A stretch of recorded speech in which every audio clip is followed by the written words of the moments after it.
أحمد الله حمد الشاكرين وأصلي وأسلم على النبي الأمين وعلى آله الطيبين الطاهرين وصحبه أجمعين وبعد আমার সম্মানিত ভাই বোনেরা আসসালামু আলাইকুম ওয়া রাহমাতুল্লাহি ওয়া বারাকাতুহু। কুরআনুল কারীমের সূরা কাহফের আরেকটা সেশনে আপনাদেরকে ওয়েলকাম করছি। আহলান ওয়া সাহলান ওয়া মারহাবান বিকুম। আপনাদেরকে অনেক অনেক শুকরিয়া আমাদের সাথে থাকার জন্য। আল্লাহ রাব্বুল আলামিন যেন এই কোরআনের মাধ্যমে যেন আমাদেরকে মুক্তি দান করেন, এই কোরআনের মাধ্যমে যেন আমরা আমাদের জীবনকে পরিবর্তন করতে পারি। এই কোরআন যেন আমাদের জীবনের পাথে হয়, আমাদের মরণের পাথে হয়, আমাদের আখিরাতের পাথে হয়। এই কোরআনের মাধ্যমে যেন আল্লাহ সুবহানাহু ওয়া তাআলা আমাদেরকে উন্নতি দান করেন। এই কোরআনের মাধ্যমে যেন এই সমাজের পরিবর্তন হয়, এই কোরআনের মাধ্যমে যেন পৃথিবীর পরিবর্তন হয়, এই কোরআনের মাধ্যমে যেন মানবতা অনেক উন্নতির শিখরে উঠতে পারে। এই কোরআনের মাধ্যমে যেন মানুষেরা জান্নাতের পথের পথিক হতে পারে। আমার সম্মানিত ভাই বোনেরা, এই উদ্দেশ্যেই কিন্তু আমরা কোরআনকে পড়ি, এই উদ্দেশ্যে কিন্তু আমরা কোরআনকে শিখি। আসুন আমরা কোরআন পড়ি, কোরআন বুঝি, কোরআন দিয়ে জীবন গড়ি। কোরআন দিয়েই আমাদের জীবনকে গড়তে হবে এবং কোরআন দিয়েই আমাদের জীবনের পরিবর্তন করতে হবে। কোরআনের মাধ্যমেই আমাদের বাচ্চাদের প্রোটেকশন হবে, আমাদের নেক্সট জেনারেশন তারা দ্বীনের পথে থাকবে, হেদায়েতের পথে থাকবে, সমাজে ভালো কাজ করবে, কল্যাণের পথে থাকবে। আর এই কোরআনকে যদি আমরা ভুলে যাই তাহলে আমাদের অধঃপতন হয়ে যাবে। আমরা নিজেদেরকে ভুলে যাব যদি আল্লাহকে ভুলে যাই। ওয়ালা তাকুনু কাল্লাযীনা নাসুল্লাহা ফাআনসাহুম আনফুসাহুম উলাইকা হুমুল খাসিরুন। তাদের মতন তোমরা হয়ো না যারা আল্লাহকে ভুলে গেছে, আল্লাহকে ভুলে যাওয়ার কারণে নিজেদেরকে ভুলে গেছে আর তারা ক্ষতিগ্রস্ত হয়ে গেছে। আল্লাহ তাআলা যেন আমাদেরকে কোরআনের মাধ্যমে আল্লাহকে স্মরণ করার তৌফিক দান করেন, আমিন। আজকে আমরা ইনশাআল্লাহ বিইজনিল্লাহ সূরা কাহফের আমরা 16, 17 এবং 18 এই তিনটা আয়াত থেকে সামান্য কিছু আলোচনা করার চেষ্টা করব ইনশাআল্লাহ। আসুন আমরা প্রথমেই আয়াতটাকে তেলাওয়াত করে কুইক অর্থটা আপনাদেরকে বলে দেই। আউযু বিল্লাহি মিনাশ শাইতানির রাজিম। বিসমিল্লাহির রহমানির রহিম। وَإِذِ اعْتَزَلْتُمُوهُمْ وَمَا يَعْبُدُونَ إِلَّا اللَّهَ فَأْوُوا إِلَى الْكَهْفِ يَنشُرْ لَكُمْ رَبُّكُمْ مِنْ رَحْمَتِهِ وَيُهَيِّئْ لَكُمْ مِنْ أَمْرِكُمْ مِرْفَقًا وَتَرَى الشَّمْسَ إِذَا طَلَعَتْ تَزَاوَرُ عَنْ كَهْفِهِمْ ذَاتَ الْيَمِينِ وَإِذَا غَرَبَتْ تَقْرِضُهُمْ ذَاتَ الشِّمَالِ وَكَلْبُهُمْ بَاسِطٌ ذِرَاعَيْهِ بِالْوَصِيدِ لَوِ اطَّلَعْتَ عَلَيْهِمْ لَوَلَّيْتَ مِنْهُمْ فِرَارًا وَلَمُلِئْتَ مِنْهُمْ رُعْبًا وَتَرَى الشَّمْسَ إِذَا طَلَعَتْ تَزَاوَرُ عَنْ كَهْفِهِمْ ذَاتَ الْيَمِينِ وَإِذَا غَرَبَتْ تَقْرِضُهُمْ ذَاتَ الشِّمَالِ وَهُمْ فِي فَجْوَةٍ مِّنْهُ ذَلِكَ مِنْ آيَاتِ اللَّهِ مَنْ يَهْدِ اللَّهُ فَهُوَ الْمُهْتَدِ وَمَنْ يُضْلِلْ فَلَنْ تَجِدَ لَهُ وَلِيًّا مُرْشِدًا وَتَحْسَبُهُمْ أَيْقَاظًا وَهُمْ رُقُودٌ وَنُقَلِّبُهُمْ ذَاتَ الْيَمِينِ وَذَاتَ الشِّمَالِ وَكَلْبُهُمْ بَاسِطٌ ذِرَاعَيْهِ بِالْوَصِيدِ لَوِ اطَّلَعْتَ عَلَيْهِمْ لَوَلَّيْتَ مِنْهُمْ فِرَارًا وَلَمُلِئْتَ مِنْهُمْ رُعْبًا। সম্মানিত ভাই বোনেরা, এই যে তিনটা আয়াত আমি আপনাদের সামনে তেলাওয়াত করেছি, আয়াতগুলোর আপনাদেরকে খুব তাড়াতাড়ি তরজমাটা বলে দেই, এরপর আমরা আলোচনায় চলে যাব ইনশাআল্লাহ। ওয়াইযা ইতাযালতুমুহুম ওয়া মা ইয়াবুদুনা ইল্লাল্লাহ, যখন এই আসহাবে কাহফের যুবকেরা তাদের গোত্রকে ছেড়ে গেল আর আল্লাহ ছাড়া তারা অন্যর যে ইবাদত করে সেটাকে ছেড়ে যখন তারা গুহার মধ্যে চলে গেল, ইলাল কাহফি ইয়ানশুর লাকুম রাব্বুকুম মির রাহমাতিহি, আল্লাহ রাব্বুল আলামিন আল্লাহর রহমত দিয়ে তাদেরকে চারদিক থেকে আল্লাহ রাব্বুল আলামিন রহমত ছিটিয়ে দিলেন, রহমত দিয়ে তাদেরকে পরিবেষ্টন করে রাখলেন। ওয়ায়ুহাইয়্যি লাকুম মিন আমরিকুম মিরফাকা, এবং আল্লাহ রাব্বুল আলামিন তাদের সব বিষয়গুলোকে সহজ করে দিলেন। গুহার মধ্যে তারা থাকবে, গুহার মধ্যে তারা ঘুমাবে, এবং গুহার মধ্যে তাদের থাকা ঘুমানো সব কিছু যেন সুন্দর হয়, কমফোর্টেবল হয়, সেই ব্যবস্থা আল্লাহ সুবহানাহু ওয়া তাআলা তাদের জন্য করে দিলেন। আল্লাহ রাব্বুল আলামিন বলছেন, দেখো আল্লাহ কিভাবে তাদের উপরে রহম করেছেন। ওয়া তারাশ শামসা ইযা তালাআত তাযাওয়ারু আন কাহফিহিম যাতাল ইয়ামিন, হে নবী আপনি দেখতে পাবেন সূর্য যখন পূব দিকে ওঠে, পূব দিকে সূর্য উঠলে পরে গুহার মুখে তখন তো আলো পড়ে, রোদ হওয়ার কথা, রোদ হলে পরে তো তারা ঘুম থেকে উঠে যাবে।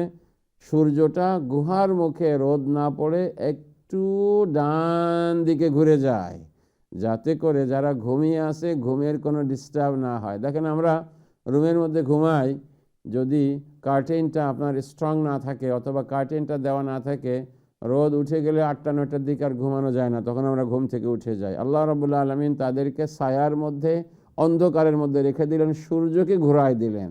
সুবহানাল্লাহ।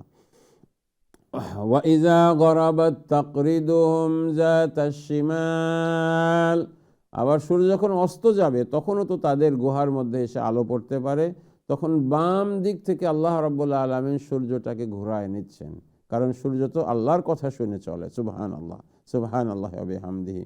ওয়া হুম রুকুদ, আর ওয়া হুম ফি ফাজওয়াতিম মিনহু, আর এই সূর্য আসা এবং যাওয়া এই দুটোর একটা এর মাঝামাঝি একটা অবস্থানে, অন্ধকারের মধ্যে আলো তাদের উপরে না পড়ে, সেই ফাজওয়ার মধ্যে, ফাঁকার মধ্যে আল্লাহ রাব্বুল আলামিন তাদেরকে রেখে দিয়েছেন। যালিকা মিন আয়াতিল্লাহ, দেখেন ভাইরা বোনেরা, এটা হলো আল্লাহর নিদর্শন সমূহের মধ্য থেকে একটা বড় নিদর্শন। আল্লাহ সুবহানাহু ওয়া তাআলা নিদর্শন দেখাচ্ছেন যে দেখো আল্লাহ যদি হেফাজত করেন, কিভাবে হেফাজত করতে পারেন। আল্লাহ সূর্যকে ঘুরায় দেন সকালে এবং বিকালে, ডানে এবং বামে, এবং আল্লাহ রাব্বুল আলামিন তারা যাতে করে ঘুমানোর কোনো কষ্ট না হয়, ক্ষতি না হয়, আল্লাহ তাআলা ঠিক সেইভাবে তাদেরকে হেফাজত করে রেখেছেন। সুবহানাল্লাহি ওয়া বিহামদিহি। মান ইয়াহদিল্লাহু ফাহুয়াল মুহতাদ, এটা হলো সবথেকে ইম্পর্টেন্ট কথা আমাদের আলোচনার মধ্যে, যে আল্লাহ রাব্বুল আলামিন যাদেরকে হেদায়েত করেন তারাই শুধুমাত্র হেদায়েত পায়, আর আল্লাহ যদি হেদায়েত না করেন তাহলে তারা হেদায়েত পায় না। ওয়া মাই ইউদলিল ফালান তাজিদা লাহু ওয়ালিয়াম মুরশিদা, যদি আল্লাহ রাব্বুল আলামিন কাউকে গোমরা করেন তাহলে তার জন্য তুমি কোনো সুপারিশকারী, হেদায়েতকারী তুমি খুঁজে কখনো পাবে না। আলোচনা আমরা একটু পরে আসব।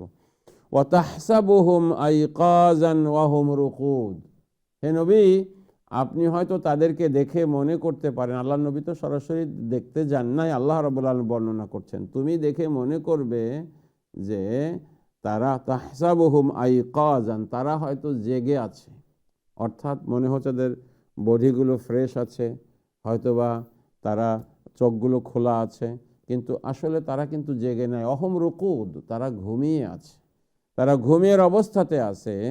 ওয়ানুকাল্লিবুহুম যাতাল ইয়ামিনি ওয়া যাতাশ শিমাল, আল্লাহ রাব্বুল আলামিন এক সাইডে ডান দিকে যখন আমরা ঘুমাই, লম্বা সময় হয়ে গেলে ডান দিকে তো ব্যথা হয়ে যাবে, কতক্ষণ পরে আল্লাহ রাব্বুল আলামিন তাদেরকে বাম দিকে ঘোরাচ্ছেন, যাতে করে বাম দিকে আবার যখন পেইনফুল হয়ে যাবে আবার ডান দিকে ঘুমাচ্ছেন। আমরা কিন্তু উপর হয়ে লম্বা সময় ঘুমাতে পারি না, কখনো ডাইনে ঘুমাই, কখনো বামে ঘুমাই, অনেকে কোল বালিশ লাগে ঘুমাইতে আমাদের। এনিওয়ে মানুষের হিউম্যান বিংয়ের বডি হলো ঠিক এরকম যে আমরা কখনো ডান দিকে ঘুমাই, কখনো বাম দিকে ঘুমাই। ও আল্লাহ রাব্বুল আলামিন বলছেন যে আল্লাহ তাআলা তাদেরকে ডাইনে এবং বামে ঘোরাইতেছেন ঘুমের মধ্যে। এটা আল্লাহ রাব্বুল আলামিনের রহমত, কারণ একদিকে যদি এত লম্বা সময় তারা ঘুমিয়ে থাকেন তাহলে একদিকের বডিটা পেইনফুল হয়ে যাবে এবং তারা কিন্তু অসুবিধার মধ্যে পড়ে যাবে। রব্বুল আলামিন চেয়েছেন যে তারা যেন অসুবিধার মধ্যে না পড়ে, সেজন্য আল্লাহ তাআলা বলেছেন যে ওয়ানুকাল্লিবুহুম যাতাল ইয়ামিনি ওয়া যাতাশ শিমাল, আমি ডান দিকে এবং বাম দিকে তাদেরকে আমি ঘোরাই। ওয়া কালবুহুম বাসিতুন যিরাইহি বিল ওয়াসিদ, আর তাদের উঠানের মধ্যে, গুহার মুখের মধ্যে তাদের যে কুকুর ছিল, এই কুকুরটা তার সামনের দিকের দুই পা বিস্তৃত করে সেখানে কিন্তু বসে আছে। কুকুরটাকে আল্লাহ রাব্বুল আলামিন জীবিত রেখেছেন এবং মনে হচ্ছে যে কুকুর তাদেরকে পাহারা দিচ্ছে। কেউ এখানে আসলে মনে করবে যে না, এখানে ঢোকা যাবে না, কারণ এখানে কুকুরের একটা গার্ডিং ডগ এখানে রয়েছে। লাবিত্তালাতা আলাইহিম লাওয়াল্লাইতা মিনহুম ফিরারা ওয়া লামুলিতা মিনহুম রুবা। আল্লাহ রাব্বুল আলামিন বর্ণনা করছেন, তারা যে অবস্থাতে ঘুমিয়ে আছেন, কুকুর যে অবস্থায় তাদেরকে পাহারা দিচ্ছেন, যদি তোমাদের কেউ, তুমি যদি এটাকে তুমি দেখতে, লাওয়াল্লাইতা মিনহুম ফিরারা, এই অবস্থায় দেখে তুমি দৌড়ে পালিয়ে যেতে, ওয়ালা মুলিতা মিনহুম রুবা, আর তুমি প্রচণ্ড ভয় পেয়ে যেতে। তার অর্থ হলো তারা খুব ভয়ঙ্কর অবস্থানের মধ্যে এভাবে রয়েছেন তারা। এটা কোনো মানুষ যদি দেখে তাহলে এই মানুষটা ভীত সন্ত্রস্ত হয়ে ভয়ে পালিয়ে যাবে, যে তারা এই অবস্থাতে, কুকুর কেন এরকম বসে আছে, তারা এই অবস্থাতে, তারা ডান দিকে ঘুরছে, বাম দিকে ঘুরছে, সূর্য তাদেরকে আড়াল দিচ্ছে এবং ছায়ার মধ্যে তারা অন্ধকারের মধ্যে আছে, সকালে বিকালে সূর্য তার কক্ষপথ ডাইনে বামে পরিবর্তন করে, এই যে হচ্ছে, এটা দেখলে পরে তোমরা ভয় পেয়ে যেতে এবং তোমরা সেখান থেকে পালিয়ে যেতে। এই হলো আমাদের আজকের যে 3 আয়াত আমরা আপনাদের সামনে তেলাওয়াত করেছি। তার মধ্যে আসুন আমরা প্রথমেই আমরা আলোচনা করে দেখি যে আল্লাহ রাব্বুল আলামিন কিভাবে মানুষকে সাহায্য করেন। আল্লাহ বলেছেন, যখন এই যুবকরা তাদের কমিউনিটিকে ছেড়ে, পরিবারকে ছেড়ে, তাদের এই সমাজকে ছেড়ে আল্লাহ রাব্বুল আলামিনের কাছে চলে গেল, গুহার মধ্যে আল্লাহ রাব্বুল আলামিন তাদেরকে সাহায্য করলেন। শুধুমাত্র আল্লাহ তাআলা যেই এক গুহায় সাহায্য করেছেন তাই না, যুগে যুগে, সময়ে সময়ে আল্লাহ রাব্বুল আলামিন পাহাড়ের গুহাগুলো আল্লাহর বান্দাদের জন্য, সৎ মানুষের জন্য, দায়ীদের জন্য, নবীদের জন্য প্রোটেকশন হিসেবে কাজ করেছে। আপনাদের নিশ্চয়ই মনে আছে, মুহাম্মদুর রাসূলুল্লাহ সাল্লাল্লাহু আলাইহি ওয়াসাল্লামকে যখন মক্কার কোনো ঘর জায়গা করে দিল না এবং তারা আল্লাহর নবীকে মেরে ফেলতে চেয়েছিল, সিদ্ধান্ত নিয়েছিল দারুন নাদওয়াতে যে আজকে রাত্রেই সারাউন্ড করা হবে, আগামীকালকে মুহাম্মদ ঘর থেকে বের হলে তাকে মেরে ফেলা হবে। রাসূলুল্লাহ সাল্লাল্লাহু আলাইহি ওয়াসাল্লাম মক্কার কোনো ঘরে আশ্রয় পেলেন না। শেষ পর্যন্ত তিনি চিন্তা করলেন, তিনি এবং আবু বকর রাদিয়াল্লাহু আনহু, তারা দুইজনে গিয়ে গারে সৌর, সেই সৌর পর্বতের গুহায় গিয়ে তারা আশ্রয় গ্রহণ করলেন এবং এই গুহাটা নবী সাল্লাল্লাহু আলাইহি ওয়াসাল্লামকে, এই উম্মতের লিডারকে, এই উম্মতের সর্বশ্রেষ্ঠ ঈমানদার আবু বকর রাদিয়াল্লাহু তাআলা আনহুকে কিন্তু আশ্রয় দিয়েছে। এবং আশ্রয় দেওয়ার কারণে রব্বুল আলামিন এই গুহার নামটাকে পর্যন্ত কোরআনুল কারীমের মধ্যে আল্লাহ তাআলা বর্ণনা করে দিয়েছেন। এখানে আল্লাহ তাআলা যেমন এখানে কাহাব বলেছেন, সূরা তাওবার মধ্যে গার বলেছেন।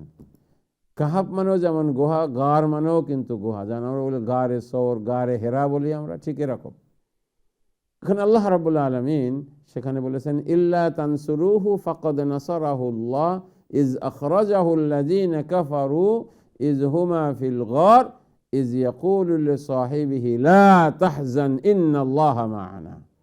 যদি তোমরা এই নবীকে সাহায্য না করো তাহলে মনে রেখো, আল্লাহ তাআলা এই নবীকে সাহায্য করেছেন যখন মক্কার লোকজন তাকে বের করে দিয়েছিল, আর তিনি এই দুইজনের একজন হয়ে তিনি গুহার মধ্যে তিনি অবস্থান করছিলেন।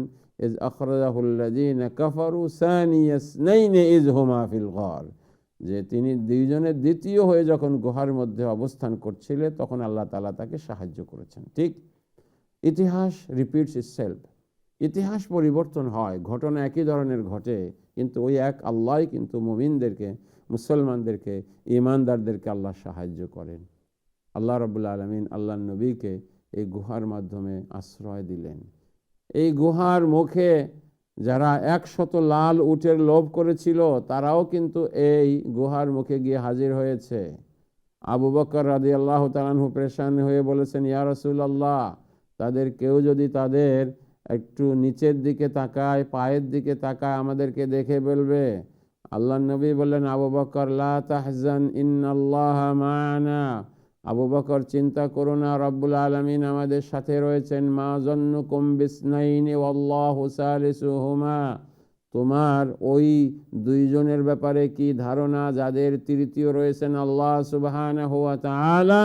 আবু বকর রাদিয়াল্লাহু তাআলা শান্ত হয়ে গেলেন, মনে করলেন আল্লাহর নবী যখন বলেছেন আল্লাহর পক্ষ থেকে অবশ্যই সাহায্য আসবে। আল্লাহ তাআলা বলেছেন, ফাআনজালাল্লাহু সাকিনাতাহু আলাইহি ওয়া আইয়াদাহু বিজুনুদিন লাম তারাউহা। আল্লাহ রাব্বুল আলামিন আল্লাহর নবীর অন্তরে সাকিনা ঢেলে দিয়েছেন, প্রশান্তি দিয়েছেন, স্ট্রেসকে কমায় দিয়েছেন এবং আল্লাহ রাব্বুল আলামিন পেরেশানি কমিয়ে দিয়েছেন। আর কাফেরদেরকে আল্লাহ পরাজিত করেছেন, আল্লাহর কালিমাকে তিনি বুলন্দ করেছেন। ওয়া কালিমাতুল্লাহি হিয়াল উলিয়া। আমার সম্মানিত ভাই বোনেরা, ঠিক এই সূরা কাহফের এই আয়াত এবং সূরা তওবার এই আয়াত কিন্তু একটা আরেকটার ব্যাখ্যা করে, এক্স্যাক্টলি একটা আয়াত আর এক আয়াতের ব্যাখ্যা করে। আল্লাহ রাব্বুল আলামিন এই গুহার মধ্যে আসহাবে কাহফের এই সমস্ত যুবকদেরকে যে স্টাইলে, যেভাবে আল্লাহ রাব্বুল আলামিন প্রোটেকশন দিয়েছেন, হ্যাঁ এটা একটু লম্বা সময় ছিল, few hundred years, 309 years for example. রাসূলুল্লাহ সাল্লাল্লাহু আলাইহি ওয়াসাল্লাম আবু বকরেরটা একটু অল্প সময়, হয়তো 3 দিন 3 রাত অথবা কম বেশি যাই হোক, কিন্তু ঘটনা কিন্তু একই ধরনের। এরপরে কি হলো, আল্লাহর বাহিনী তো সবাই, পাহাড় পর্বত হোক আর গাছ হোক আর মাছ হোক, পাখি হোক অথবা কোনো কীট পতঙ্গ হোক, সব কিছু কিন্তু আল্লাহর সৈনিক হিসেবে, সমস্ত সৃষ্টি জগৎ আল্লাহর সৈনিক হিসেবে কিন্তু দায়িত্ব পালন করে। ইতিহাসে এসেছে যে দেখা গেল কবুতর এই গুহার মুখে তার ডিম নিয়ে বসে গেছে। কোত্থেকে কবুতর আসলো, ডিম কোত্থেকে আসলো, আল্লাহ ভালো জানে। দেখা গেল যে এই গুহার মুখে আপনার মাকড়সা, যেটা আপনার স্পাইডার, যেটা আনকাবুত, সে তার মাকড়সার জাল বুনেছে। আপনার অনেক সময় ঘর থেকে বেরোনোর আগে দেখবেন যে রাত্রে আপনার দরজার সামনে এরকম হয়ে গিয়েছে যে দেখা যাচ্ছে যে আপনার সামনে মাকড়সার জাল, আপনি ঘর থেকে বের হলে এটা ছিন্ন ভিন্ন হয়ে যায়। ঠিক এরকমভাবে এখানে মাকড়সার জাল। তখন আবু জাহাল সহ যারা এসেছিল তারা মনে করলো এখানে কোনো মানুষ গেলে তো কবুতর এখানে ডিম নিয়ে থাকার কথা না, এখানে তো কোনো অবস্থাতেই আপনার মাকড়সার জাল থাকার কথা না। তারা ফিরে গেল, আল্লাহ তাআলা তাদেরকে হেফাজত করলেন। এখানে যেমনভাবে আল্লাহ রাব্বুল আলামিন আসহাবে কাহাফকে হেফাজত করেছেন, আল্লাহ তাআলা ঠিক সেভাবেই তাদেরকে একই স্টাইল এখানে হেফাজত করেছেন। আল্লাহ তাআলা কনক্লুশন করেছেন ওই আয়াতের এভাবে, ওয়াজআলা কালিমাতাল্লাযীনা কাফারুস সুফলা ওয়া কালিমাতুল্লাহি হিয়াল উলিয়া।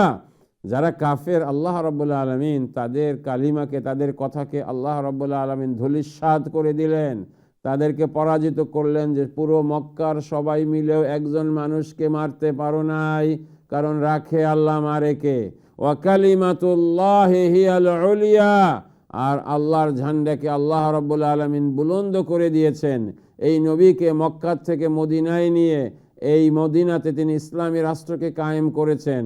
সারা দুনিয়ার মধ্যে ইসলামী রাষ্ট্রের প্রসার ঘটেছে এবং অর্ধ দুনিয়া এই নবীর যেই ইসলামী রাষ্ট্র ছিল তার আন্ডারে আল্লাহ রাব্বুল আলামিন আনার ব্যবস্থা করেছেন। যাদেরকে তোমরা মারতে চেয়েছিলে, ধ্বংস করতে চেয়েছিলে, তারা বড় হয়েছে, বুলন্দ হয়েছে। আর তোমরা যারা মারতে চেয়েছিলে তাদেরকে আল্লাহ রাব্বুল আলামিন নাস্তানাবুদ করে দিয়েছেন, জাহান্নামে তোমাদের ঠাঁই হয়েছে। ঠিক এখানেও আসহাবের কাহাফের যারা, তাদেরকে আল্লাহ রাব্বুল আলামিন চিরস্থায়ী করেছেন। আল্লাহ তাআলা তাদের গুহায় থাকাকে সহজ করে দিয়েছেন, তাদেরকে ঘুম পাড়িয়ে রেখেছেন। আল্লাহ রাব্বুল আলামিন তাদের প্রোটেকশনের ব্যবস্থা করেছেন, তাদের কুকুরটাকে পর্যন্ত আল্লাহ রাব্বুল আলামিন হেফাজত করেছেন, যেহেতু তাদেরকে হেল্প করছে, গার্ড করছে।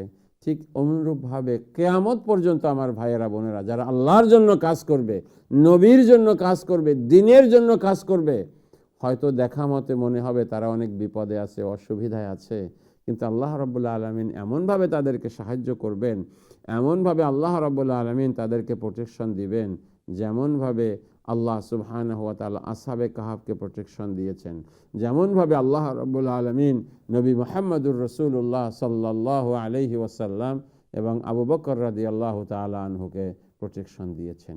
কাজে আসুন আজকের এই আলোচনা থেকে আমরা এটা শিখতে পারি যে আল্লাহর পথে থাকলে কোনো ক্ষতি নাই। আল্লাহর পথে থাকলে আল্লাহ রাব্বুল আলামিন আমাদেরকে প্রোটেকশন দিবেন, আল্লাহ আমাদেরকে দেখাশোনা করবেন, লুক আফটার করবেন এবং সর্বশেষ বিজয় মুমিনদেরই হবে ইনশাআল্লাহ। ওয়ালা তাহিনু ওয়ালা তাহজানু ওয়া আনতুমুল আ'লাউনা ইন কুনতুম মুমিনিন। তোমরা মনটাকে ভেঙ্গো না, তোমরা দুশ্চিন্তাগ্রস্ত হয়েও না, তোমরাই উপরে থাকবে, বিজয়ী হবে যদি তোমরা মুমিন হও। আল্লাহ রাব্বুল আলামিন মুমিনদের বিজয় দান করুন সারা পৃথিবীতে, ফিলিস্তিনে অথবা ইয়ামানে, সিরিয়াতে অথবা বাংলাদেশে অথবা মায়ানমারে বা কাশ্মীরে, আফ্রিকাতে অথবা এশিয়াতে বা ইউরোপে বা দুনিয়ার যে কোনো জায়গাতেই আল্লাহ রাব্বুল আলামিন যেন মুমিনদের বিজয় দান করেন, আমিন। আল্লাহ রাব্বুল আলামিন আমাদেরকে কবুল করুন। আজকের এই সেশন আমরা এখানে শেষ করছি। কোরআনের আরেকটা সেশনে খুব তাড়াতাড়ি আপনাদের সঙ্গে আবার দেখা হবে ইনশাআল্লাহ। আল্লাহ তাআলা যেন সবাইকে কবুল করেন। আসসালামু আলাইকুম ওয়া রাহমাতুল্লাহি ওয়া বারাকাতুহু।